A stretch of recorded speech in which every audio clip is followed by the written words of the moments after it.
del colesterol HDL y de la molécula de colesterol de kilomicrón, los kilomicrones y el VLDL, colesterol de muy bajo peso molecular. HDL es alto peso molecular y LDL es bajo peso molecular. La molécula central para nosotros en la evaluación de los riesgos de enfermedad cardiovascular y en nuestro centro terapéutico es el colesterol LDL. Hemos dicho la semana pasada que realmente no puede uno tenerlo como claramente una enfermedad, sino como una condición metabólica que está mediada por fenómenos enzimáticos, por fenómenos genéticos. La mayoría de las veces es una enfermedad heredofamiliar, ¿cierto? Cuando obviamente la dieta y otras cosas van a influir en eso.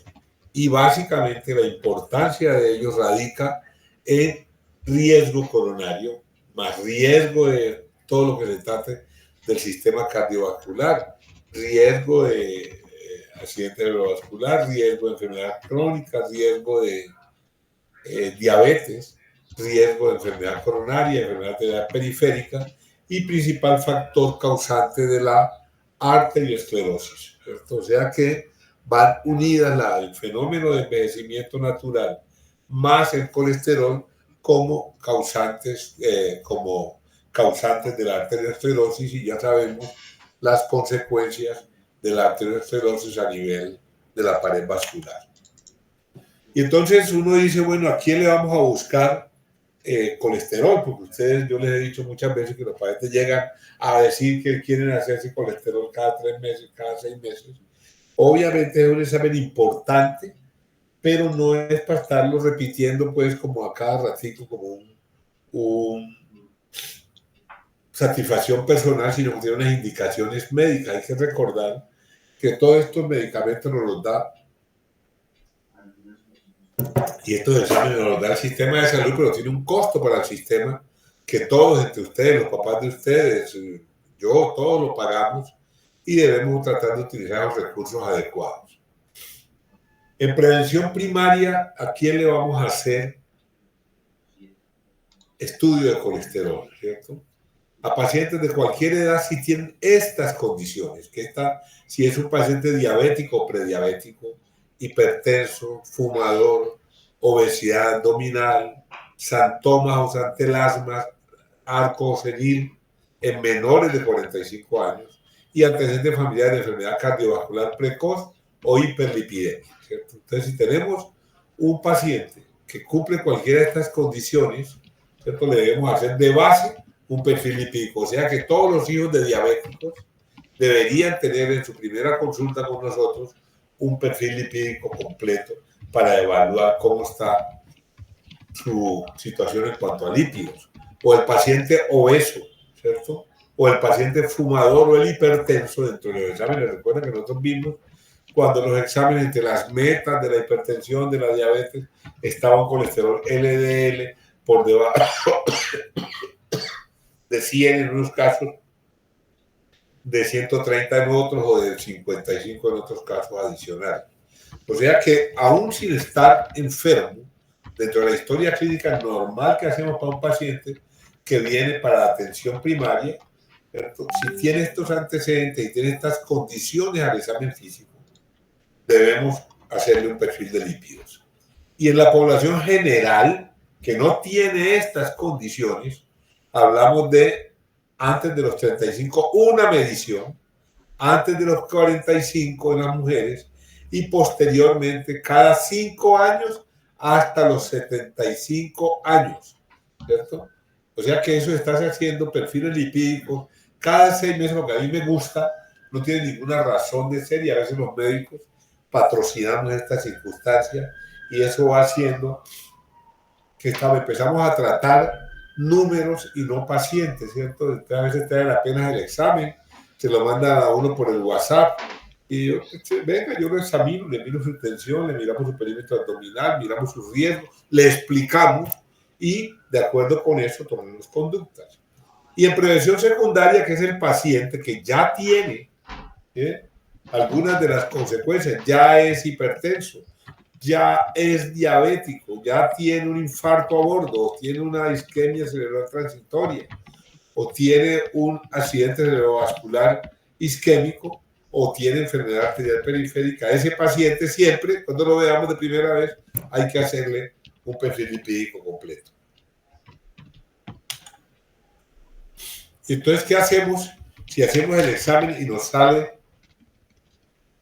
el colesterol LDL y los triglicéridos por fuera de los rangos normales, entonces hacemos una buena historia clínica, ¿cierto? Averiguamos por su familia, averiguamos antecedentes de pancreatitis, de hipertensión, de todo lo que vamos a ir preguntando en el día a día en las consultas, ¿cierto? O el consumo de algunos medicamentos, especialmente algunos que tienen que ver con la función hepática, que puedan alterar los lípidos. Miramos qué come el paciente y evaluamos los otros factores de riesgo cardiovascular, el tabaco, el alcoholismo, el sedentarismo. Recuerden que aquí en esta lista del lado izquierdo tenemos todos los factores de riesgo para enfermedad cardiovascular, ¿cierto? Ya lo hemos visto en hipertensión, en falla cardíaca, en cardiopatía isquémica, en diabetes mellitus. Se cruzan en esto y vale la pena hacer un resumen sobre el síndrome metabólico, que es, como su nombre lo indica, un síndrome que es un conjunto de signos y síntomas que no constituyen una enfermedad específica, pero que tiene unos componentes importantes, como son el perímetro abdominal, los niveles de triglicéridos, la presión arterial y el tabaquismo. Entonces, son 5 elementos que da el sedentarismo, que hacen que con 3 de estos elementos usted tiene un síndrome metabólico, que es un factor de riesgo para cualquiera de las patologías que estamos aquí, para diabetes, para hipertensión, para dislipidemia. El solo hecho de tener un síndrome metabólico ya es un factor de riesgo para estos pacientes. ¿Y cuál es la dislipidemia que nos preocupa a nosotros sobremanera? ¿Cierto? Que es la alteración de los lípidos que se asocia a un aumento del riesgo cardiovascular. Y entonces la condición aterogénica es un paciente con colesterol HDL bajo, ¿cierto? Que es un HDL menor de 35 en los hombres, menor de 45 en las mujeres, triglicéridos elevados y colesterol LDL aumentado, ¿cierto? ¿Sí? Partículas, ahí incluimos VLDL y LDL. Cualquiera de esas condiciones ya nos los clasifica como un paciente con alto riesgo de hacer aterotrombosis dentro de su evolución. Y usualmente nos está acompañando a diabetes tipo 2, obesidad, síndrome metabólico, ¿cierto? Historia de falla cardíaca o pacientes con resistencia a la insulina, ¿cierto? El paciente con falla cardíaca crónica. Discúlpeme, yo prendo estas gafas. Y entonces, ¿qué tenemos? ¿Cierto? Cuando se cruzan, ¿cierto? Recuerden la teoría de conjuntos, que cuando se cruzan en este punto, tanto el HDL bajo como los triglicéridos elevados y el VLDL y el LDL elevados, nos aumenta el riesgo cardiovascular. En esta teoría, en este grupo de patologías, es lo que se basan las escalas de cálculo del riesgo cardiovascular para establecer el riesgo a 5, 10 o 20 años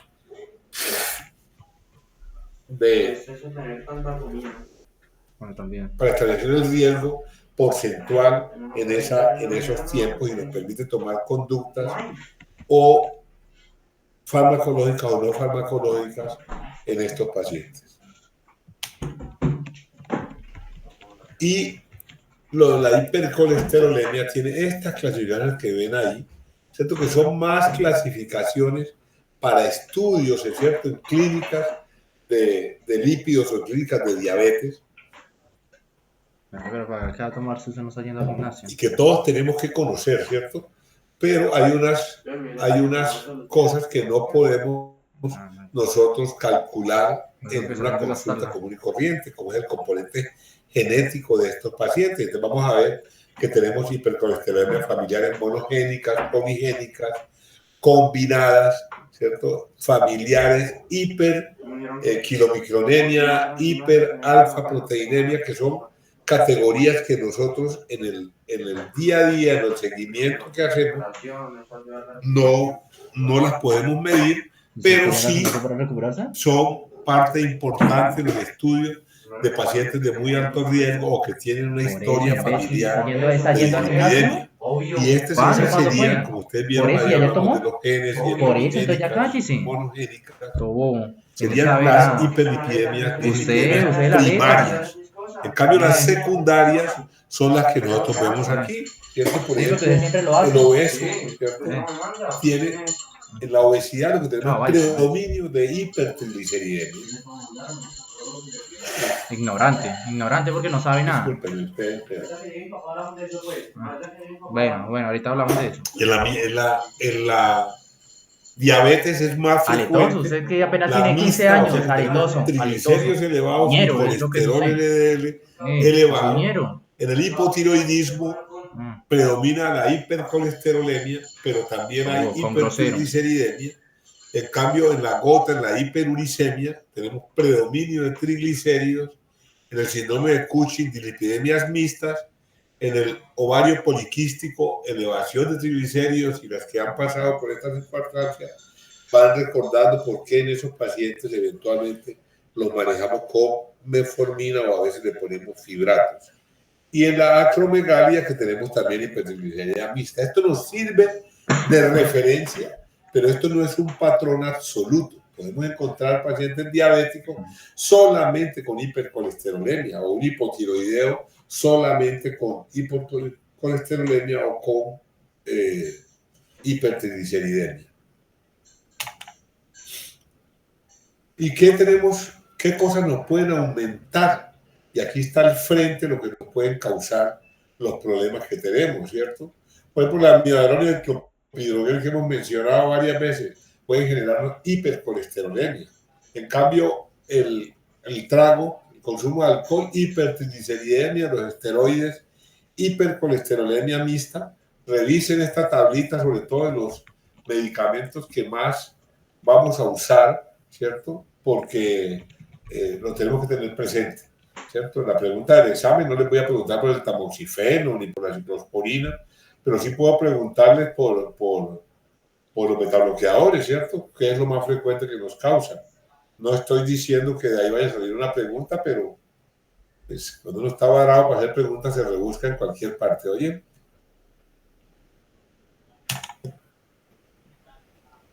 patologías que nos generan dislipidemia, la falla renal, las enfermedades del hígado, ¿cierto? Y vamos viendo qué se nos eleva cuando tenemos alguna patología especial, ¿cierto?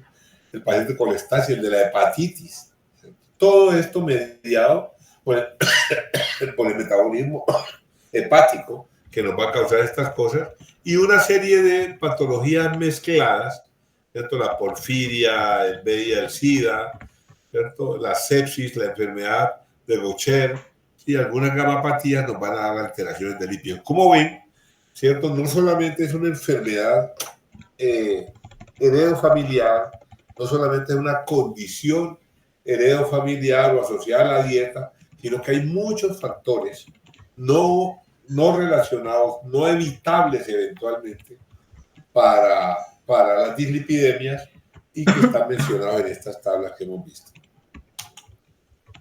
Y entonces, ¿qué es lo que nosotros queremos hacer de manera práctica en nuestros pacientes, ¿cierto? En un paciente para prevención primaria, ¿cierto?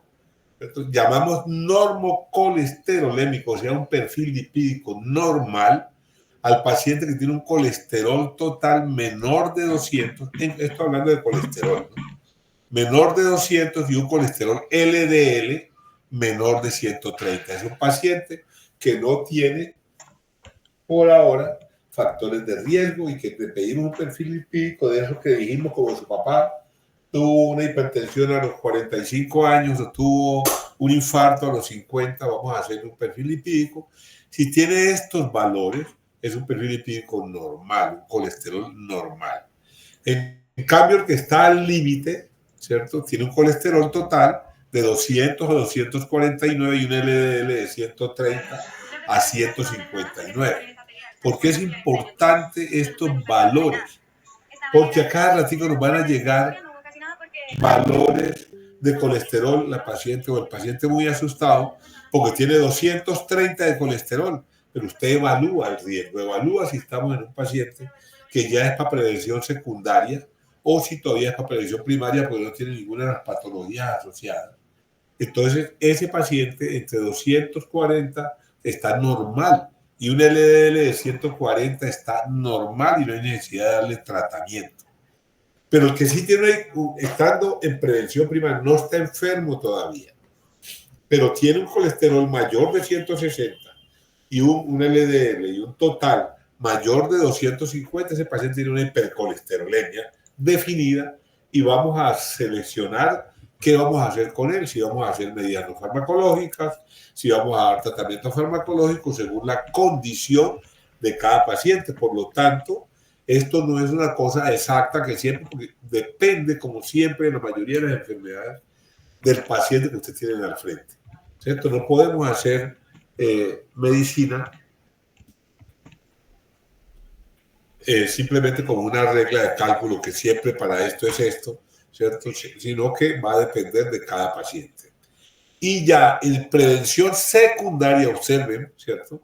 Si el paciente ya tuvo un infarto agudo de miocardio, si el paciente ya es hipertenso, si el paciente tiene una isquemia cerebral transitoria, si el paciente es diabético, ¿cierto? Consideramos hipercolesterolemia solamente que esté mayor de 200 miligramos por decilitro y LDL mayor de 130, ¿cierto? Lo que aquí en esta atención primaria, ¿cierto?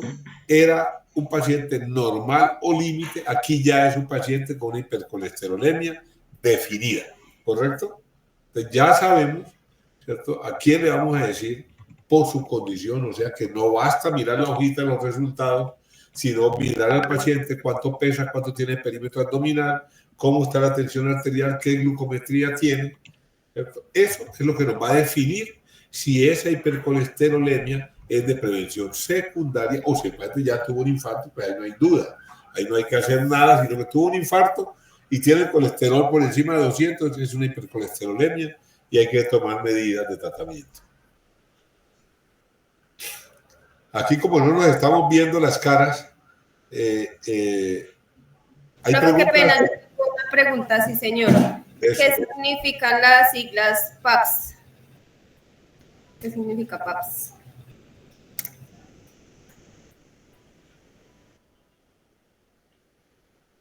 Uy, pues pucha, voy a revisarlo porque no me acuerdo, pero esto se refiere a la clasificación en cuanto a prevención primaria y secundaria. Pero la definición exacta no te la puedo dar, la voy a buscar. ¿Vale? Bueno, gracias. ¿Otra pregunta? Profe, cuando mencionabas lo del síndrome metabólico, decías que era teniendo en cuenta los triglicéridos, pero también se puede tener en cuenta el colesterol, LDL o solo los triglicéridos. Triglicéridos para la definición de síndrome metabólico. Okay, como no es una patología específica, sino que es un conjunto de cosas, cuando usted combina todo eso, tiene un síndrome.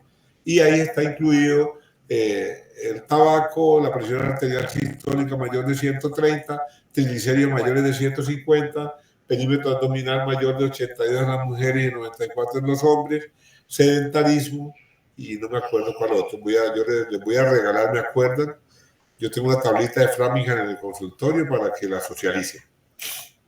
Me la paso a Mafe. Entonces, ¿seguimos? ¿Sí o no? Sí, señor. Sí, señor. Ahora volvemos a los triglicéridos, lo mismo que hicimos ahorita en prevención primaria y en prevención secundaria. En el paciente de prevención primaria, los triglicéridos, aquí dice 200, porque esto es una diapositiva antigua. Los triglicéridos son 150. Para que cuando pregunte, no vayan a decirme que la diapositiva, doctor, vaya, miren y me mandan la foto. 150 de triglicéridos y un colesterol total menor de 200, es un paciente que tiene unos triglicéridos normales. Y le podemos decir, vaya tranquilo, cuídese en la comida, siga haciendo ejercicio, manténgase bien. En cambio, en esa misma prevención primaria tiene hipertrigliceridemia, el que tiene más de 200 miligramos por decilitro y un colesterol total, no importa cuánto tenga, si el colesterol total es normal, tiene una hipertrigliceridemia aislada, ¿correcto? En cambio, tiene una mixta si los triglicéridos están mayores de 200, de 150 y el colesterol total mayor de 200. Y si es una hipertrigliceridemia aislada, sola, definida, ¿cierto? En prevención secundaria, mayores de 150. Entonces, todo paciente que ha tenido un infarto, que es hipertenso, que es diabético, que tuvo una ACV, que tiene enfermedad arterial periférica y tiene triglicéridos mayores de 150, tiene una hipertrigliceridemia definida para prevención secundaria. Si ese valor, ustedes ven que el paciente que no tiene factores de riesgo, que no tiene patologías asociadas, si tiene menos de 200, es un paciente normal. En cambio, si es prevención secundaria,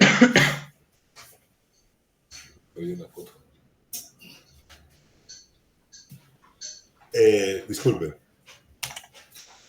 Entonces, ¿para qué nos sirve esto si al principio dijimos, venga, cuando lleguen los pacientes no le echen la culpa de los mareos y de los calambres a los colesteroles, ¿cierto? Entonces, es importante saber cuál es la importancia real de esto, ¿cierto? Y está demostrado, ¿cierto?, que hay una disminución importante de accidentes en el número de accidentes cerebrovasculares cuando tenemos un colesterol plasmático normal, o sea, un LDL bajo, es una garantía de disminución de enfermedad cerebro o cardiovascular.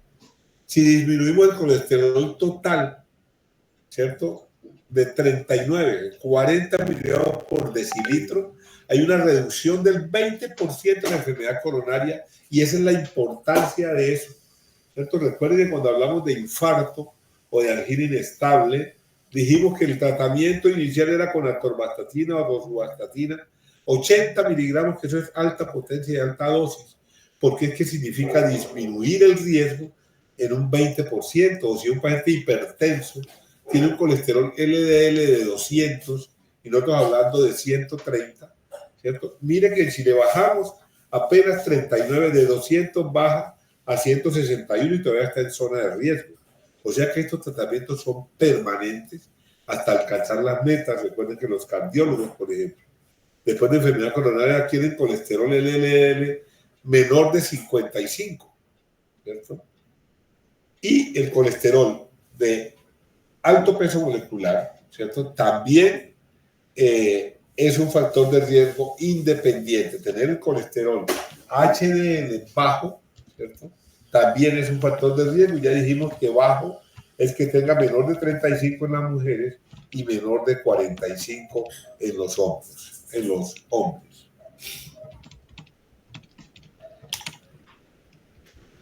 Triglicéridos. Me acuerdo que el primer día que hablamos de estos, habíamos dicho, en un principio no se consideraban los triglicéridos, que no era un factor de riesgo cardiovascular, sino que era básicamente un factor de riesgo para para el páncreas, la pancreatitis asociada a triglicéridos muy elevados, pero posteriormente los estudios han demostrado, ¿cierto?, que los triglicéridos elevados aumentan la morbimortalidad de los pacientes. Por lo tanto, se considera un factor de riesgo independiente. Eso ha traído que ya muchos de los fármacos que utilizamos en el manejo de la dislipidemia, en el manejo del paciente diabético, del paciente con prevención secundaria, sea una combinación de medicamentos para el colesterol y para los triglicéridos, ¿cierto? Esto hace los triglicéridos en la pared arterial, ¿cierto? Ahí se deposita grasa en la íntima de la arteria, por lo tanto va disminuyendo su calibre, ¿cierto? Genera trombina, por lo tanto va a favorecernos la formación de trombos, hay daño en la pared del vaso y hay un aumento de los factores de coagulación, limitando la fibrinolisis. O sea que si uno hace todo esto, evidentemente es un factor de riesgo para que uno haga una enfermedad vascular, cardio o cerebrovascular. Profe, una pregunta. Señora. En el caso de que sea un paciente con triglicéridos elevados, pero que no haya ningún otro factor de riesgo ni una patología asociada, digamos que el riesgo que menciona de accidente cardiovascular o cerebral es igual. El riesgo está ahí, pero recuerde que uno no se enferma por un solo factor de riesgo, es una suma de todos ellos, ¿cierto? Pero evidentemente, fue lo que hablamos en prevención primaria. Si usted no tiene factores de riesgo y tiene una hipertrigliceridemia aislada, podría, no le está diciendo que no sea importante, sino que el tratamiento puede ser menos intensivo. Es un manejo que puede hacer con dieta, con ejercicio, pero el riesgo está ahí, porque es un factor de riesgo independiente del colesterol y de los otros factores. O sea que si soy diabético o soy hipertenso y tengo triglicéridos elevados, tengo ya dos factores de riesgo, ¿cierto? Por lo tanto, el tratamiento y la toma de decisiones debe ser siempre individualizada.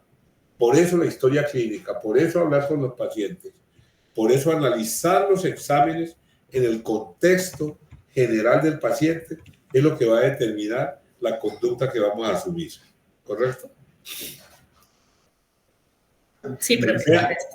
El PAPPS, hasta donde me acuerdo, ahora que me suena, es un programa de la Asociación Latinoamericana de Lípidos para hacer el seguimiento. Cuando yo creo que les mandé o les voy a enviar una guía de dislipidemias de la ALAT, Asociación Latinoamericana para el Estudio de los Lípidos. Ahí va a venir cómo se manejó esto. Esto ya lo dijimos, aquí le vamos a hacer colesterol en la atención primaria, lo que acabamos de decir en la primera diapositiva, y aquí viene la ecuación de Frey-de-Waal, que la presenté la semana pasada, ¿cierto? En los pacientes, en dos tipos de pacientes. Uno, cuando el laboratorio no lo puede medir, ¿cierto? El laboratorio no puede medir los triglicéridos cuando está por encima el colesterol LDL, cuando los triglicéridos están por encima de 400. ¿Cierto? Entonces, cuando están con el triglicéridos menores de 400, para el LDL, utilizamos esta fórmula que está aquí y que yo les presenté allá a mano la semana pasada. ¿Está claro? Sí, señor. Sí, señor. Eso, si nadie protesta es que está claro. Y entonces, ¿cómo vamos a hacer? ¿Cierto? Esto es lo que yo he hablado todo el tiempo, historia clínica, pregúntenle al paciente, hablen con el paciente. Anamnesis. ¿Cierto? Le preguntamos antecedentes de lipidemia o enfermedad cardiovascular en pacientes en antecedentes familiares de primer grado jóvenes. Eso es importante en la anamnesis. En los antecedentes de enfermedad cerebrovascular, enfermedad cardiovascular o pancreatitis, características de la dislipidemia. ¿Qué quiere decir esto? Que la clasifiquemos si es una hipertrigliceridemia o hipercolesterolemia aislada o mixta, ¿cierto? Si hace ejercicio y no hace ejercicio, ya vimos nosotros cuál es el ejercicio que sirve, ¿cierto? Ya eso ya no toca repetirlo. La dieta como un factor importante. Y en el examen físico, ¿cierto? Hay buscamos la base genética de esa dislipidemia y lo que más se nos presenta son lo que llamamos sartomas, que son como unas placas amarillas que pueden aparecer encima de los párpados o pueden aparecer en los brazos, en las extremidades, en las manos, pueden aparecer unas manchas como amarillosas, ¿cierto? O también aparecen como en forma de tubo, como erupciones a nivel de la piel, de aparentemente una pigmentación con tendencia a ser amarillo, que no confundirla con ictericia. ¿Qué más vamos a hacer? Buscamos datos a lo que ya definimos, ¿cierto? ¿Qué causa? Buscamos diabetes, buscamos hipotiroidismo, buscamos todas las patologías que vimos en la diapositiva, buscamos enfermedad renal crónica, ¿cierto? La aparición de estrías cutáneas es un marcador de sospecha de dislipidemia en nuestros pacientes. Y el estudio, pues el examen físico, los pulsos arteriales, la presión arterial, medimos el índice de masa corporal y el perímetro de la cintura abdominal, y a nivel de estudios adicionales, ¿cierto? Le van a reportar a veces del laboratorio suero lipémico. Eso ya le está diciendo que ese paciente tiene alto nivel de colesterol y de triglicéridos en sangre. Pedimos el perfil lipídico, la glicemia del paciente que le encontremos esto de acá arriba, empezamos a estudiarlo: azúcar, función renal, función hepática, orina, hormonas tiroideas, volumen en el hemograma, el volumen corporal medio de la hemoglobina, y en el electrocardiograma, ¿cierto? Y algunos estudios genéticos en los casos que lo consideremos. Profe, una pregunta. Señor.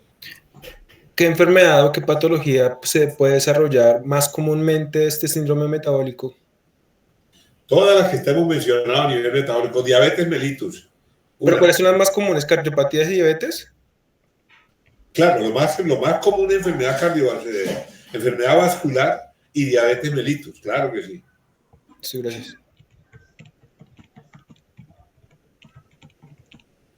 Recordando, por ejemplo, que la hipertensión arterial es el punto de partida para la cardiopatía isquémica, para la falla cardíaca, para todas estas cosas. El electrocardiograma. Y aquí vienen unas recomendaciones para la toma de los exámenes, ¿cierto? Nosotros siempre vivimos pidiendo exámenes y uno nunca le dice al paciente: venga, estés en ayunas tanto tiempo, haga ejercicio así, no coma carne tantos días, el último aguardiente tómelo eso hace tanto tiempo, no fume. Casi nunca se pide el examen y el señor va al otro día al laboratorio y no importa qué ha pasado, pero sí hay unas recomendaciones que algunas nos deben quedar guardadas para cuando pedimos estos estudios, ¿cierto? El individuo debe mantener la dieta habitual y el peso estable en los días antes de hacerse los controles. Aquí habla de 2 o 3 semanas. Entre nosotros es imposible, porque las citas médicas salen cuando la EPS quiere, pero lo ideal es que el paciente no altere sus hábitos. El paciente diabético, por ejemplo, que no es adherente al tratamiento, los 2 días antes no come azúcar, no come arroz, no come nada y la glicemia le sale normal.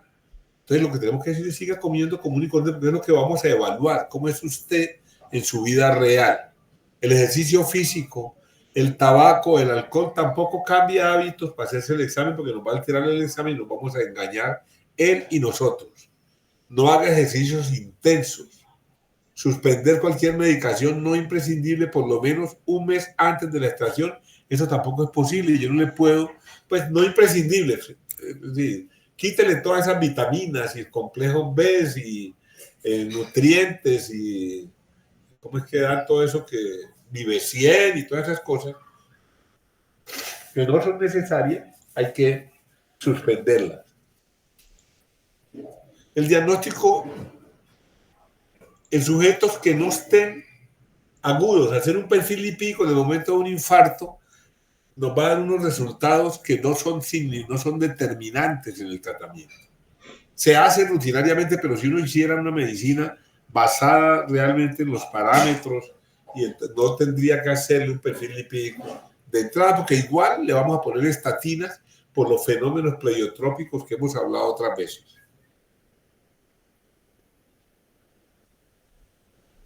Mira, aquí nos dice: para determinar los valores normales, ¿cierto? Se hará el perfil lipídico 24 horas posteriores o 3 meses después del infarto, para uno realmente saber qué tanto impacto tuvieron los lípidos en ese infarto, ¿sí?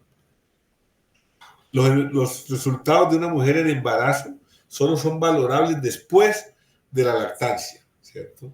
Porque eso se nos va a alterar todo, perdón, ¿sí? todo lo que dice aquí, pues ya ustedes lo van a evaluar, lo van a leer, ¿cierto? Va a pasar como en la pregunta del potasio, que de pronto yo ahí encartado haciendo el examen me encuentro alguna cosa de estas y se las pregunto, ¿cierto? Porque es que esta es obligación de ustedes hacerle una revisión después de la clase. Entonces, teniendo claro cómo las vamos a clasificar, cuál es el riesgo que generan, teniendo claro que usualmente no son sintomáticas, sino que son un factor de riesgo y el trabajo de nosotros es evitar la mortalidad de enfermedades asociadas a los lípidos y a las condiciones metabólicas, entonces empezamos a hablar de tratamiento. Entonces el tratamiento hipolipemiante nos define bien, ¿cierto? ¿A quién tratamos? ¿Cierto? Tratamiento farmacológico a todo paciente en prevención secundaria. Ahí no podemos mandarlo a decir, venga, vaya, coma, después de una ACV, vaya, coma bajito de grasa, no coma salchichón, disminuya, use aceite de oliva, es una serie de cosas que recomendamos en prevención secundaria, tratamiento farmacológico. Y farmacológico en prevención primaria solamente si tiene alto riesgo cardiovascular, es decir, pacientes que si le hacemos una escala de riesgo están cercanos al 20% en los próximos 10 años. ¿Cierto? Ese es un paciente de alto riesgo cardiovascular. Entonces, ¿a quién diríamos? Diabético, ya dijimos diabético e hipertenso. Es muy alto riesgo, ¿cierto? Diabético, normotenso, un riesgo moderado y podríamos intentar manejarlo con medidas no farmacológicas, pero si tiene la condición de riesgo muy elevado, a pesar de que no haya tenido, todavía estemos en atención primaria, hay que darle tratamiento farmacológico. ¿Y qué queremos con el tratamiento? ¿Cierto? Porque es que esta es una parte complicada, yo siempre lo hablo con mis pacientes, les digo, es muy complicado para el médico, ¿cierto?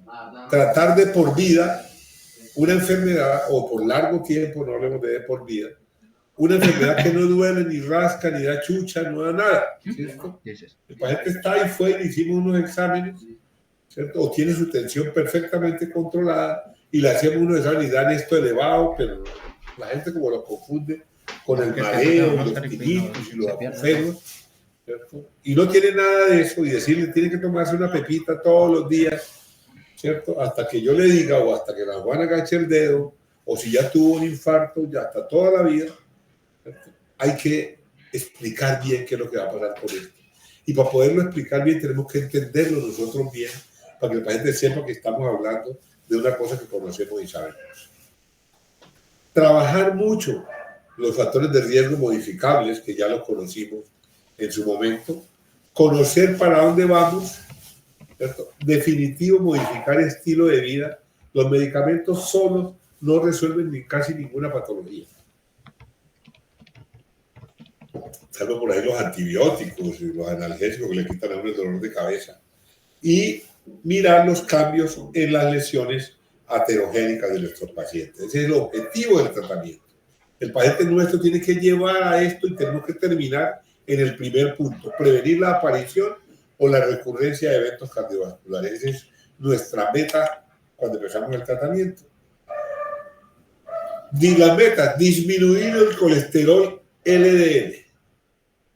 Y ya dijimos antes que si bajamos 39 miligramos por decilitro, reducimos un 20%, pero si reducimos 80, que es el doble, esa reducción va a ser del 30 al 40% de riesgo cardiovascular, ¿cierto? Y eso es salvar vidas de nuestros pacientes.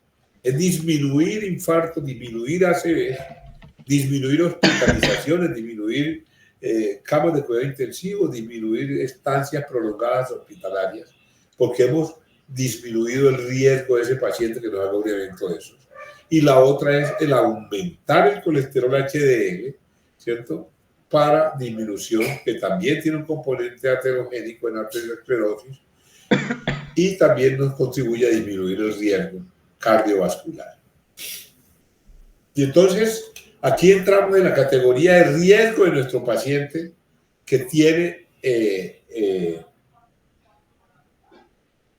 otras patologías, ¿cierto? El objetivo primario siempre es disminuir el colesterol LDL y eventualmente el colesterol no HDL, que obviamente es el resultado de restar del colesterol total el colesterol HDL, es decir, el colesterol no HDL. Riesgo muy alto, ¿cierto? En el paciente con un riesgo muy alto, que ya lo mencionamos, es menor de 70 miligramos por decilitro, o por lo menos, si no tenemos capacidad de hacerlo por los medicamentos, por todo eso, el paciente juicioso que está con los mejores medicamentos y no baja, por lo menos que disminuyamos el 50%, ¿cierto? No 39 miligramos, sino el 50% de lo que tenía. Es decir, el paciente que tenía 200, pueda que no lo llevemos a 70, pero por lo menos debemos llevarlo a 100, que es la mitad de lo que tenía, ¿cierto? Y la meta es menor de 100 miligramos por decilitro. En cambio, el riesgo alto, esto ha venido modificándose. Ya esto es para diabéticos, por ejemplo, y ya hablamos, diabéticos siempre hemos dicho que es un riesgo muy alto. Riesgo alto, si tiene, la meta es menor de 100 en el LDL, ¿cierto? Y en el no HDL, ¿cierto? En el paciente la alternativa es menor de 130. Y el moderado menor de 115 y menor de 145. Y en el riesgo bajo, pues no tenemos metas específicas para eso. Entonces, si yo tengo, ¿cierto?, un paciente con riesgo muy elevado, ¿cierto?, mi meta es tener el colesterol, el LDL, menor de 70 miligramos por decilitro. Péguense de ahí, que eso es lo que vamos a buscar siempre, y los medicamentos y el ejercicio y la dieta van dirigidos a ese objetivo. ¿Y qué tenemos en no farmacológico? Que debería ser nuestro tratamiento inicial en pacientes de prevención primaria. Cambios terapéuticos de estilo de vida. 1, dieta, ejercicio, cambio de hábitos en cuanto a tabaco y alcohol, dieta mediterránea, se la encuentran en cualquier texto de nutrición, van a ver qué es una dieta mediterránea. El ejercicio físico, cualquiera de los que vemos ahí, correr, andar deprisa, montar en bicicleta, nadar, patinar, esquiar, 3 a 5 días a la semana de 20 a 60 minutos. O sea que estamos hablando más o menos de 150 a 300 minutos por semana. Y la meta, lo que habíamos hablado, entre el 55, según la edad, y el 90% de la frecuencia cardíaca máxima teórica. Usualmente se trabaja para todo, para no andar discriminando, 80% de la presión de 220 menos la edad, le sacamos el 80% y esa es nuestra frecuencia cardíaca máxima tolerable para el ejercicio y que puede causarnos beneficios a nivel de nuestro perfil lipídico. Y uno puede establecer el riesgo de los pacientes mirando estos factores. La tabla que más esto se puede ser, nosotros lo describimos, sus riesgos, entonces sumamos si tiene más de 3 o 4 factores, o hacemos en lo que nos dan las tablas de riesgo, que nos dan números y nos dan los porcentajes respecto al TIA, a futuro de nuestros pacientes. Y entonces, para el tratamiento de la hipercolesterolemia farmacológica, cuando el tratamiento no farmacológico fracasó, tenemos, y aquí vamos a borrar, porque ya no existen, aquí en Colombia en este momento no disponemos sino 2 estatinas. Una, ¿cierto?, la atorvastatina, y otra la rosuvastatina, que son estatinas potentes. Antes tuvimos pravastatina, lovastatina, simvastatina, pero se demostró que el porcentaje de colesterol total, colesterol que nos disminuía, era muy bajo. La lovastatina nos bajaba el 8% del colesterol LDL, que es una cosa que no tiene realmente sino un efecto cosmético, simbólico, y aquí tuvimos a medio país tomando lovastatina durante muchos años. Ya con los estudios y todo, nos hemos quedado solamente con atorvastatina y rosuvastatina. ¿Y cuál es nuestro objetivo? En el riesgo muy alto, ya lo dijimos, menor de 70, en el alto menor de 100, en el moderado menor de 115, y en el paciente de bajo riesgo no tenemos estos aspectos.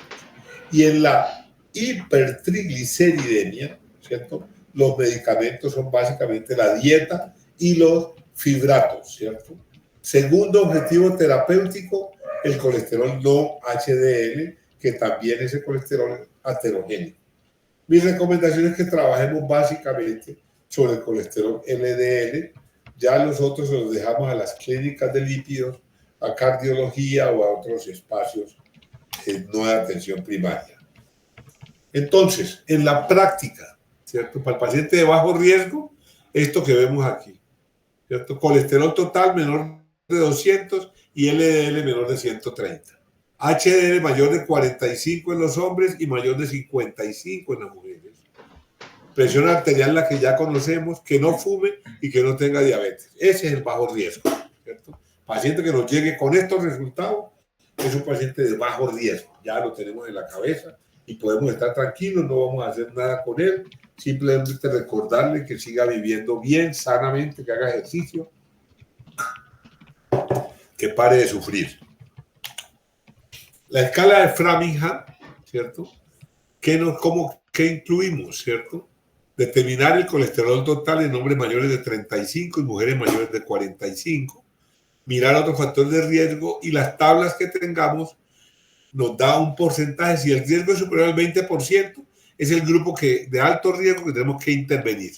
Si es debajo de riesgo inferior a ese 20%, y estos riesgos son a 10 años, ¿cierto? Repita el colesterol cada 5 años. Y estos son, ya de manera práctica, en el paciente de riesgo bajo, con una LDL superior a 190, tratamiento farmacológico, porque este es el colesterol aterogénico, inflamatorio. Si tiene bajo riesgo y es menor a 190, tratamiento de dieta y cambios de estilo de vida, es decir, dieta, ejercicio, y lo mantenemos menor de 160, el paciente de riesgo bajo. Si el riesgo es elevado, ¿cierto? Si el riesgo es elevado y el colesterol está en 130, 160, hacemos dieta, está hablando de prevención primaria. El paciente todavía no se ha enfermado de nada. Y a los 3 a 6 meses, si no se ha disminuido, tratamiento farmacológico. Si es superior a 160 o es de alto riesgo, ¿cierto? Tratamiento farmacológico para mantenerlo menor de 160. Hablando de pacientes en prevención primaria, con riesgo bajo o con riesgo elevado. O sea que no es la solución irle formulando medicamentos a todo perfil lipídico que veamos sin paciente. Siempre, siempre, siempre considere que cada paciente es distinto del otro. En prevención secundaria, el paciente tuvo un evento, tuvo una emergencia hipertensiva, tuvo una crisis hipertensiva, tuvo una angina inestable, y lo tratamos y le damos de alta. A los 3 y 6 meses después del alta volvemos a pedir perfil lipídico y queremos que el LDL sea mínimo, máximo de 130, si el paciente salió bien, ¿cierto? Pero en los pacientes que tienen factores de riesgo, ¿cierto? Tenemos inferior a 100, entre 100 y 129 si el paciente que tiene 100, dieta y ejercicio. Menor de 100, entre 100 y 129, dieta y ejercicio. Si tienen más factores de riesgo o tienen colesterol HDL bajo, dieta, ejercicio y fármacos, y mayor de 130, dieta, ejercicio y fármacos. Aquí lo paso a la carrera porque a ustedes les va a quedar. Esto no se lo van a aprender hoy, pero lo que quiero es que tengan presente que no siempre es solo fármacos o solo dieta o solo ejercicio, sino que es una mezcla de todos según los riesgos de cada paciente. Y esto es básico: baje de peso, deje de beber, disminuya el consumo de tabaco y haga ejercicio y dieta. Y esta es la lista. Es decir, ¿qué es lo que nos dice esta diapositiva?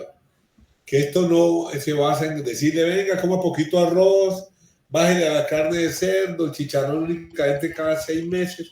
Eso no sirve. Lo que sirve es una explicación, y por eso estos tratamientos deben ser un equipo multidisciplinario que incluya la nutricionista, que incluya la psicóloga, que incluya la enfermera, ¿cierto? Y el médico como director del equipo, ¿cierto? Porque tenemos que saber que las condiciones sociales y económicas de cada de estos pacientes no todas son iguales.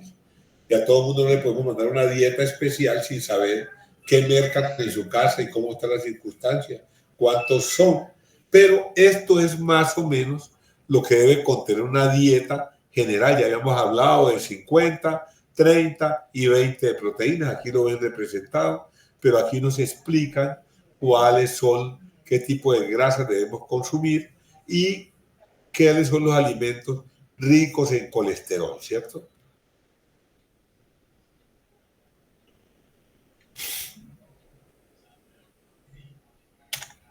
¿Qué pasó aquí? Ya. ¿Qué más le decimos al paciente? Alimentos con soya, fibra viscosa, almendras, ¿cierto? Ayudan a mejorar Profe, Señora, Qué pena, dejo de compartir pantalla. oigo, profe, dejo de compartir pantalla. ¿qué hago? Obvio. Toca que vuelva a compartir pantalla. Papá, ¿y cómo hago eso? Así como antes. Ahí Pues sí, pero ¿cómo fue antes aquí? Ya. Es que... ¿Se acuerda cómo le dio compartir pantalla? Sí, ya me acuerdo, hija. Estoy viejito, pero todavía me acuerdo.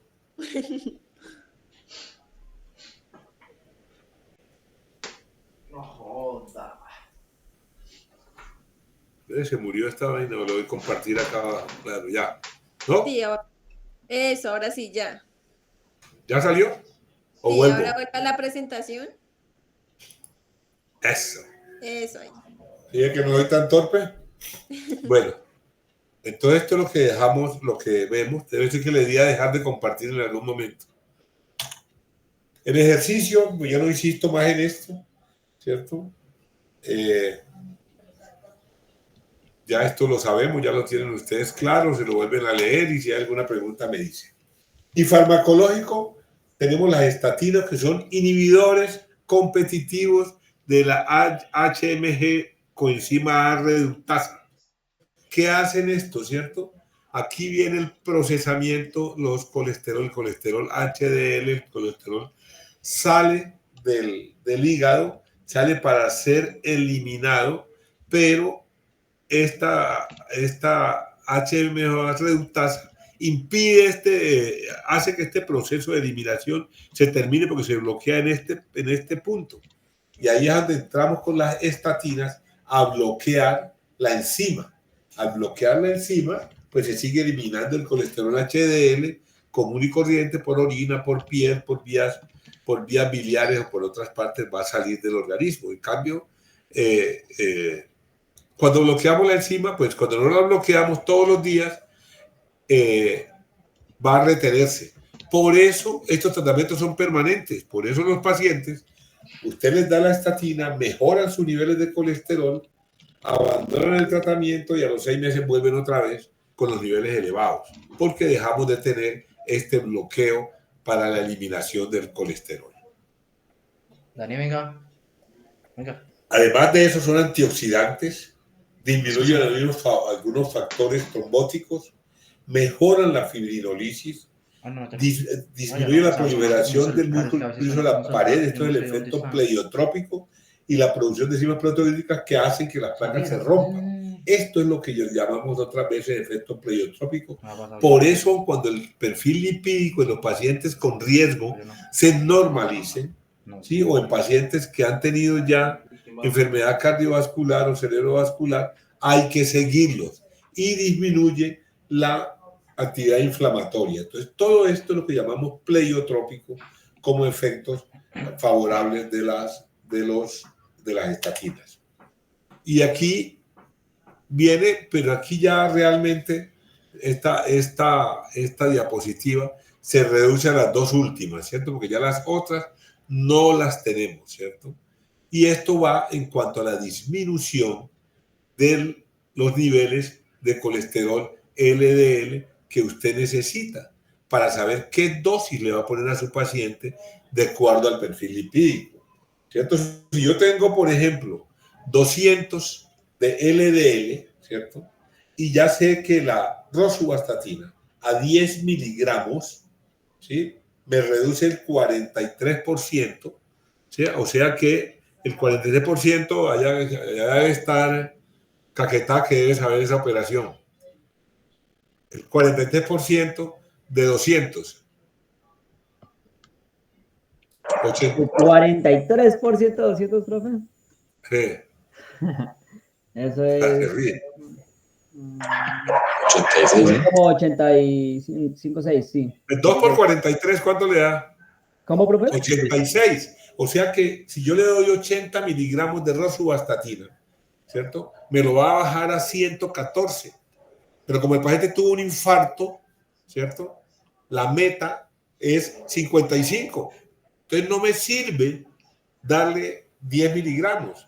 En cambio, con 20 miligramos o con 40 miligramos, que es la dosis máxima de rosuvastatina, puedo bajar hasta el 53%. Y lo demás me lo va a hacer la dieta, el ejercicio, la rehabilitación cardíaca.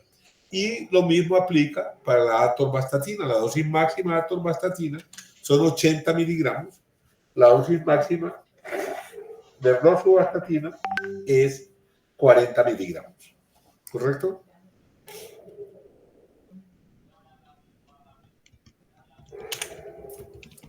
Tenemos otros medicamentos que nos ayudan a disminuir el colesterol cuando no logramos nuestras metas con estatinas o cuando no son bien toleradas, porque las estatinas producen miopatía, producen daño muscular, y hay pacientes que uno tiene que quitárselas por los dolores musculares tan severos que produce. Entonces uno puede hacer, ¿cierto? En caso de que la respuesta no sea efectiva, no logre uno metas con una buena estatina que el paciente está tolerando bien, le podemos asociar o ezetimiba o resinas de intercambio, que es la colestiramina, o el ácido nicotínico, que ya no lo tenemos entre nosotros, entonces no vamos a hablar de él en el momento. La ezetimiba, ¿qué hace? Inhibe la absorción de colesterol a nivel intestinal. Entonces, si yo la asocio con una estatina, estoy funcionando sobre la coenzima A, ¿cierto? Y estoy funcionando sobre la absorción. Entonces, tengo dos rutas por las cuales voy a mejorar el efecto de las estatinas, ¿cierto? Se potencia, uno lo puede usar solo en pacientes de bajo riesgo, ¿sí?, o con niveles no muy altos, pero asociados con estatina obviamente va a aumentar el efecto de las estatinas. Este es su mecanismo de acción en cuanto a la absorción, ¿cierto? Y aquí esta tablita nos dice qué fármaco vamos a escoger según los hallazgos que tengamos en el perfil lipídico, ¿cierto? Y las alternativas y las combinaciones en estos casos. Y esta última diapositiva pues nos dice lo que nosotros tenemos que cuidar, lo que ustedes hacen periódicamente cuando salen de la universidad. ¿Listo? Entonces ahorita tomamos una pausita de 5 minutos, yo me tomo un tinto y nos volvemos a encontrar, ¿les parece? ¿Aló? Señor. Sí, señor. Sí, Señora, Que sí estamos de acuerdo. escribo dejar de compartir, ¿cierto? Sí, señor. Y ahorita vuelve a compartir. ¿Y qué pasó que me murió esta vaina? Sigo compartiendo. ¿Qué hago? No, profe, ahí ya dejó de compartir. Sí, señora, ya dejó de compartir. Y aquí sí puedo. ¿Y por qué no me disminuye el tamaño acá? Bueno, la cierro simplemente, y la cierro me salgo de la conferencia. Pero la minimizo. ¿Listo? Y como ahorita vamos a hablar de enfermedades tiroideas, las voy a buscar y las dejo puestas ahí de una vez.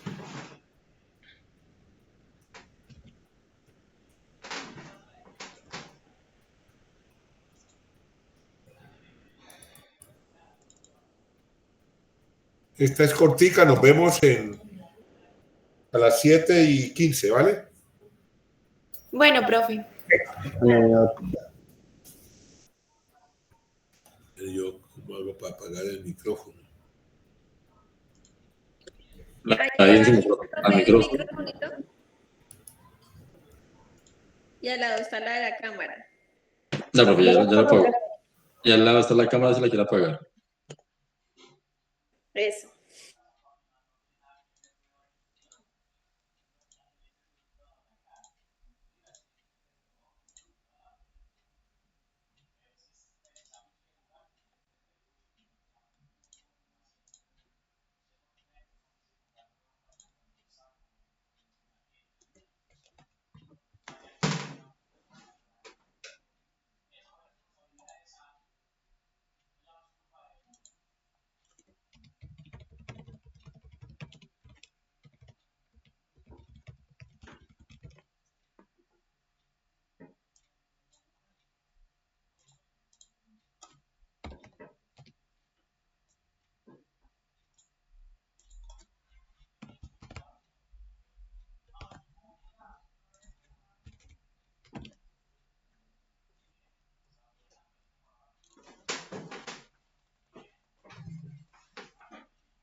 Uy, no, qué culo de hambre. Joda.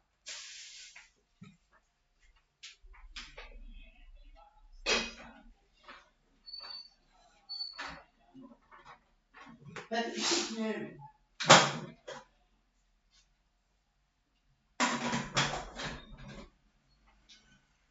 esa gente me imagino que trae comida, ¿no? Yo creo que esa gente trae comida, ¿no? No, todo el día en la calle. Sí, yo no estoy mamá. Yo no estoy mamá hoy. Yo tampoco.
¿Estás haciendo trabajando? No. No, yo estaba vendiendo a mi mamá. ¿Ah? Yo estaba vendiendo a mi mamá. lo hayan traído conmigo.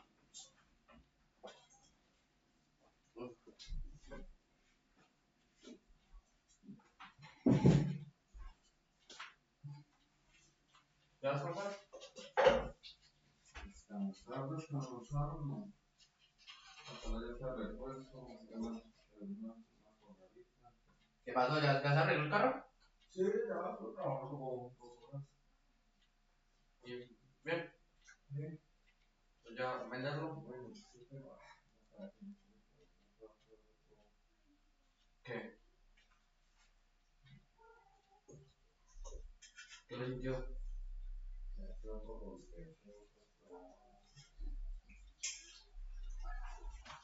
¿Ese era el daño que usted por eso no lo vendía?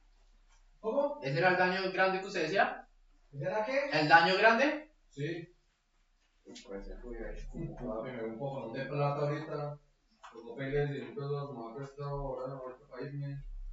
Luego me tocó ir a retirar plata ahorita. Del plata. ¿Cuándo se fue? No sé, no se la cuenta. ¿Más del riñón? ¿Más del riñón?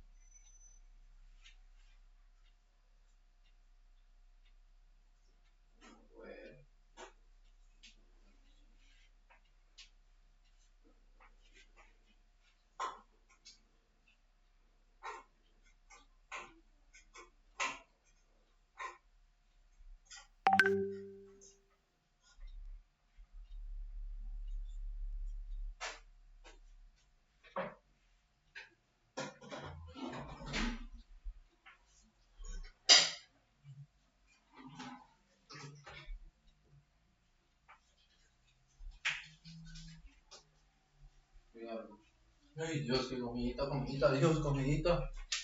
Un pollo frito y bien grande.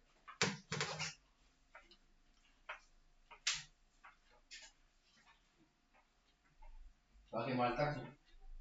¿Qué? ¿Quemar el taxi?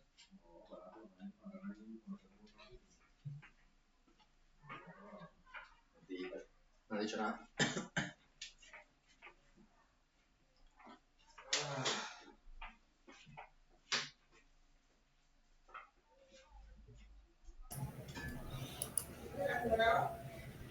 Sí, bueno, sí puedo. Hola, profe. Hola, es que no es que aquí me atoré con. Tenía unos espasmos esofágicos y me coge cuando menos espero. Toda la pantalla. Eso.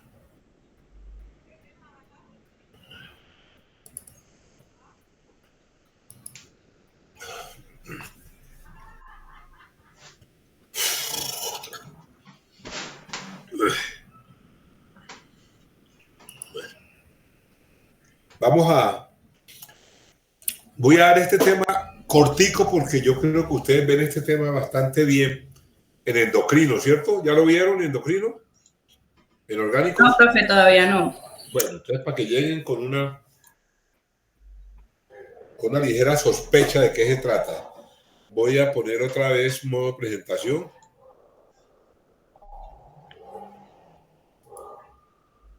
Pues, vamos a hablar de la glándula tiroides. No, pero entonces devolvámonos de ahí y volvamos a dejar de compartir. ¿Y dónde los veo a ustedes? ¿Por dónde los veo? Profe, vuelva. A ver, Laura, ¿qué sabes de la glándula tiroides? Laura Valentina.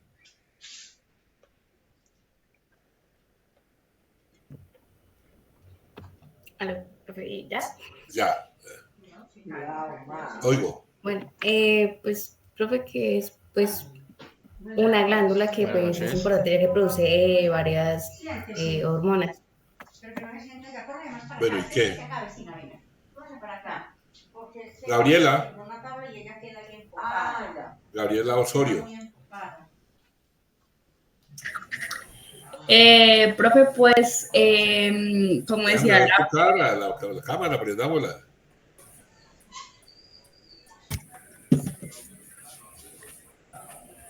Hola, profe. Eso. Pues como decía Laura, pues es una glándula pues importante en la producción de hormonas porque va pues a regular varias funciones metabólicas del cuerpo, básicamente. Ajá, ¿y cuáles son las hormonas que produce? La T3 y la T4, ¿no? Y la T3 Ajá, pues, es la forma activa. ¿Y La eso que qué? mayores ¿Cómo cantidades son? está. ¿Cómo se llaman? Tiroxina y algo así. Triyotironina, Y creo. tetrayodotironina, que es la tiroxina, ¿correcto? La forma activa, pues, es esa. Pero, Arias, Juan Sebastián, Señor, ¿es una glándula autónoma o no es autónoma? ¿O cómo funciona esto? no sé, profe. No. Daniela Ospina. Pues yo sé que ya pues responde a la producción de TSH en la que, ay, se me va el nombre, pero bueno, esta se produce en el sistema nervioso central, entonces ella responde a la producción de esta hormona y pues cuando el sistema nervioso central produce mucha, pues es para que pues la tiroides empiece a producir hormona tiroidea. Y pues si produce poca, pues es para inhibirla. Ya. Esteban, ¿qué nos puede decir? Profe, Brian Esteban. Profe, lo mismo, sí, que responde a los niveles de TSH para poder liberar estas T3 y T4. ¿Y de dónde sale la TSH? Si no estoy mal, es de la hipófisis. ¿Y la hipófisis también es autónoma al respecto? No, ella también responde al hipotálamo, si no estoy mal. Eso. Ese es hormona liberadora. Exactamente. Ese es el punto. Ahora volvemos otra vez a hablar del tema. ¿Cierto? Entonces aquí... Es como un sistema de retroalimentación negativa. Exactamente. Es un feedback, ¿cierto? Que nos permite, cuando hay bajos niveles de hormona tiroidea, o sea que la glándula está funcionando bajito, ¿cierto? Yo creo que antes que busco aquí. Cuando la glándula está funcionando, está produciendo poca hormona tiroidea, o sea que el metabolismo general se está volviendo lento. Entonces, eso por vía de feedback de la sangre llega a hipófisis. La hipófisis mide los niveles de T4 y si están bajitos voy a mandar TSH para que aumente la producción por parte de la tiroides. Eso es lo que ocurre casi siempre, que hemos dicho tantas veces que el organismo es una maquinaria casi perfecta que lo que hace es mantener un equilibrio. Entonces, cuando los niveles se me bajan, produzco TSH.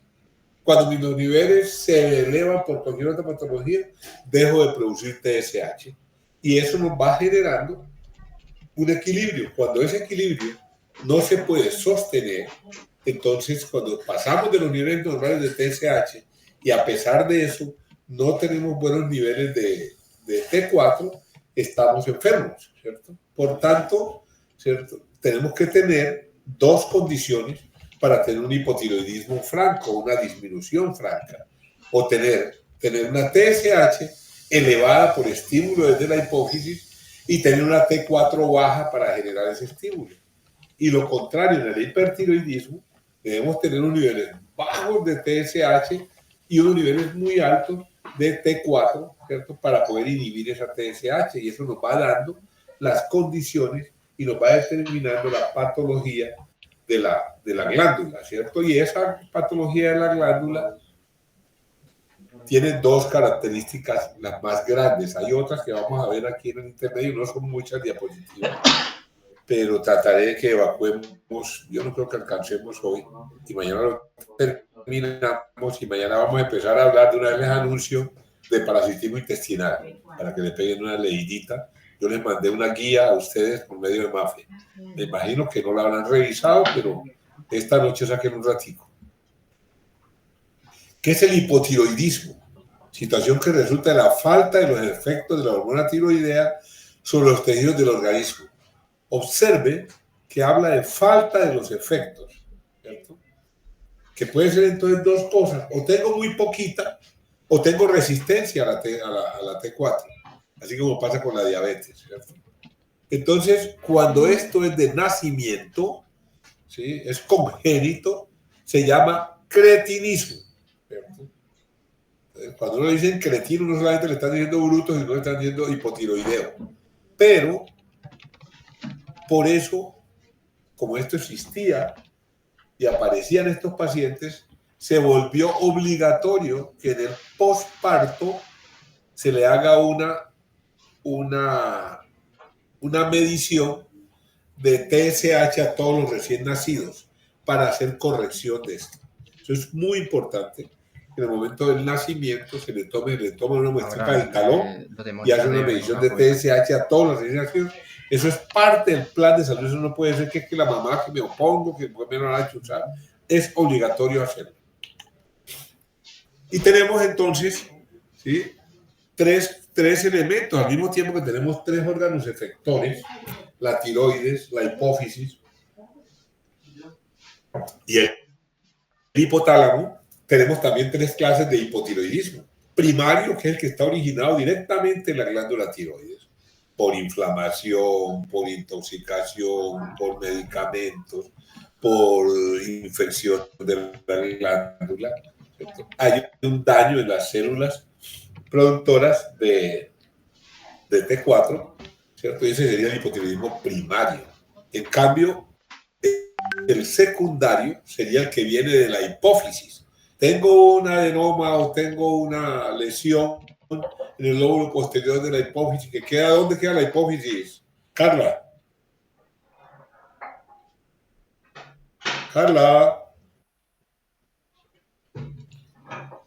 ¿De fue Carla?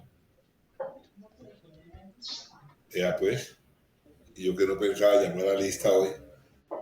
Carla, ¿se fue? Dice por comentario que no le prende el micrófono. ¿Ah? ¿No le prende el micrófono a Carla?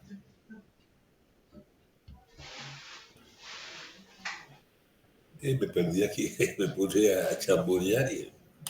Bueno. ¿Quién me dice? Pues, profe, queda en la silla turca. ¿A dónde? En la silla turca. En la silla turca. Perfecto. Ahí se está compartiendo bien, ¿cierto? No, señor profe. Profe, le dejó de compartir hace un momento para ver lo de... Para buscar a Carla. Sí, señor. Y entonces... Tiene que volver a la pestañita del principio y darle otra vez a compartir pantalla. Sí, señor. Sí, señor. Listo. Ahora tengo un nombre.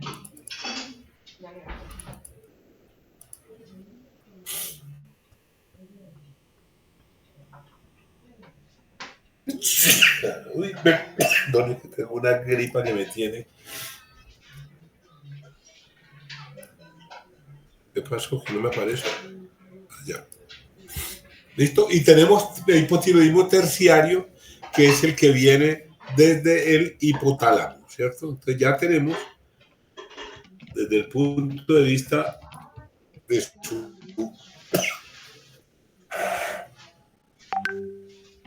su origen funcional, tres clases de hipotiroidismo: primario, secundario y terciario. La primera causa de hipotiroidismo en el mundo es la deficiencia de yodo, ¿cierto? Entonces, esto era, cuando hablábamos, aquí todo el mundo tenía hipotiroidismo, ¿cierto? Pero esto se debía a que el yodo, que es parte de la parte metabólica para producir tetrayodotironina, como el nombre lo indica, requiere yodo. Los alimentos nuestros, especialmente la sal y el agua, no tenían yodo, ¿sí? Entonces teníamos mucha hipotiroidismo, teníamos mucho bocio, que es una de las consecuencias también. ¿Dónde es Abuya? Y uno puede medir el déficit de yodo en los pacientes por mirarlo en orina. No es un examen que se haga con mucha frecuencia realmente. La mayoría de las veces asumimos que el hipotiroidismo tiene más un origen inflamatorio o un origen metabólico directamente, autoinmune, y no hacemos mediciones de yodo urinario. Me imagino que los endocrinólogos especialistas en hipo y en tiroides hacen eventualmente en algunos pacientes seleccionados medición del yodo en orina, y ahí uno va a posiblemente curar la enfermedad si le mejora su dieta en yodo. En Colombia ha disminuido mucho la incidencia de hipotiroidismo, la prevalencia del hipotiroidismo, porque ya toda la sal por obligación es yodada, y las aguas también son yodadas para el consumo humano. Y entonces, las causas principales que tenemos, ¿cierto?, adicionales a la evidencia de yodo, autoinmune, ¿cierto?, como la tiroiditis de Hashimoto, postablativo en pacientes que recibieron radioterapia o que le hicieron yodoterapia, o que le operaron, hicieron una tiroidectomía. Entonces no tienen tiroides, entonces tienen un hipotiroidismo que la produzca. La irradiación cervical externa, porque tenga un tumor, por ejemplo, de la glándula parótida, o que tenga un tumor de la lengua que requiere radioterapia, eso va a requerir eso y va a generar posiblemente hipotiroidismo. Algunos fármacos como la miodarona, que tanto hemos mencionado, el litio, que lo van a ver el próximo semestre cuando pasen por psiquiatría, ¿cierto?, algunas enfermedades infiltrativas tumorales y alteraciones congénitas. Entonces ya tenemos primaria, secundaria y terciaria, más estas que realmente entrarían en la categoría de secundarias, pero no desde el punto de vista funcional, sino desde el punto de vista etiológico. Y este es el cuadro del hipotiroidismo congénito, ¿cierto? Persistencia de la ictericia fisiológica. Recuerden que los recién nacidos pueden tener una ictericia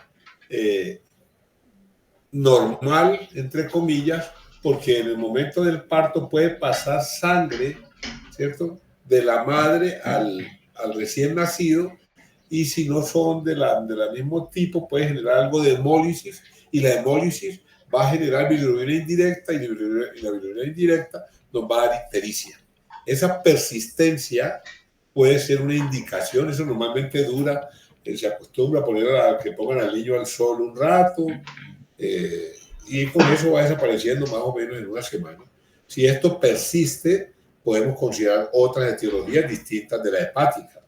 El llanto ronco, ¿cierto?, el estreñimiento, porque es que el hipotiroidismo y la tiroides también nos regula nuestro funcionamiento del peristaltismo intestinal, la somnolencia, y el diagnóstico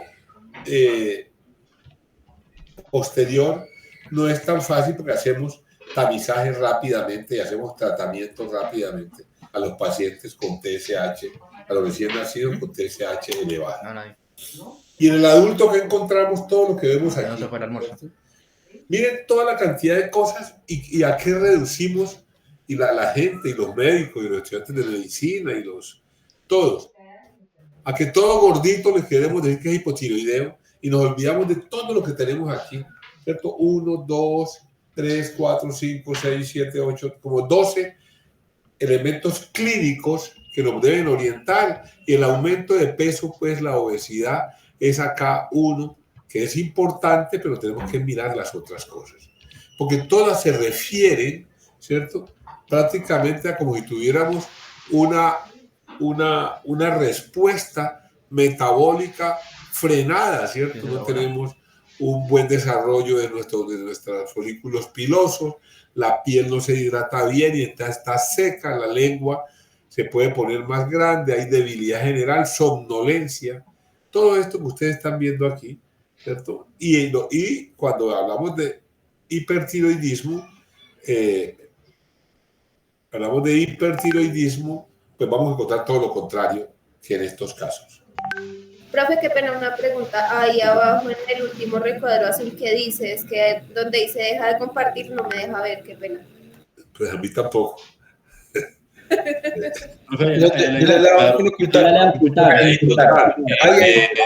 Ya.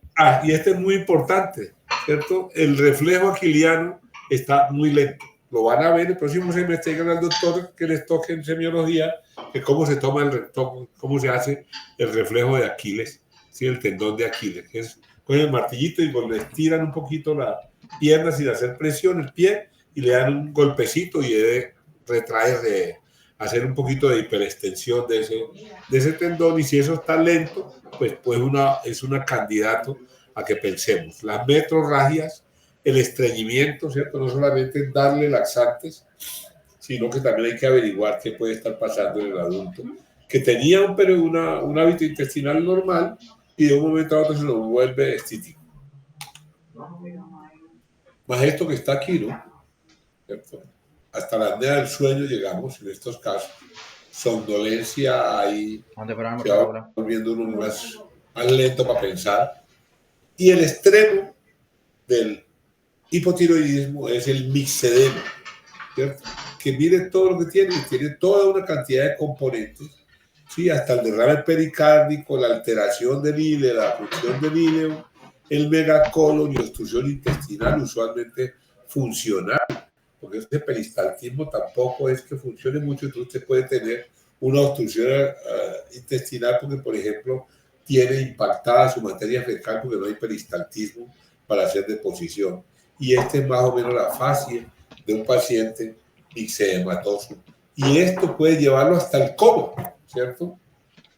Todo ese hipotiroidismo, ese hipometabolismo generalizado, ¿sí? Nos entra a un cuadro de estupor o hipotermia que puede ser mortal, ¿cierto? Puede ocurrir en un paciente con una exposición al frío prolongada, o un trauma o una infección en un paciente que tiene un hipotiroidismo, pero no lo hemos tratado, ¿cierto? Está desconocido o no se hizo el tratamiento, o el paciente que estando en tratamiento lo suspende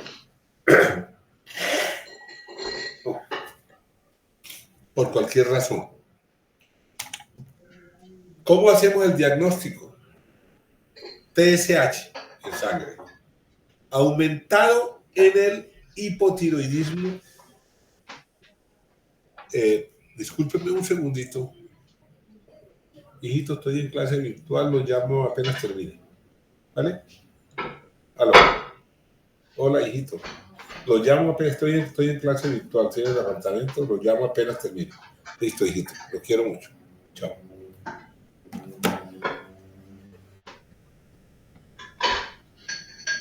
Tenemos TSH elevada en el hipotiroidismo primario, pero si el hipotiroidismo es secundario, es hipofisiario, como hay daño hipofisiario, ¿cierto? No estoy produciendo TSH porque la hipófisis es la que está lesionada. Un tumor de hipófisis, por ejemplo.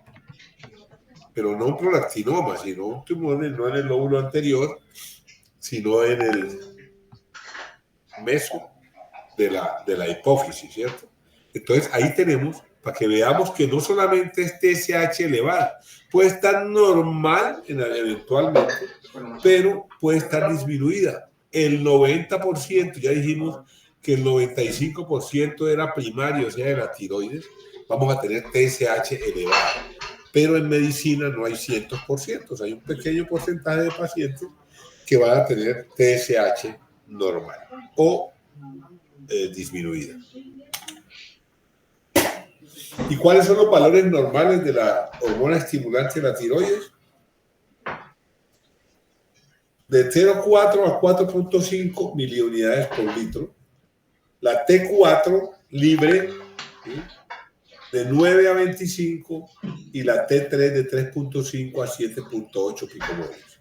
Eso es lo que tenemos y ese es el examen que nos llega del laboratorio y que nosotros debemos pedir, ¿cierto? Básicamente TSH y T4 para el diagnóstico.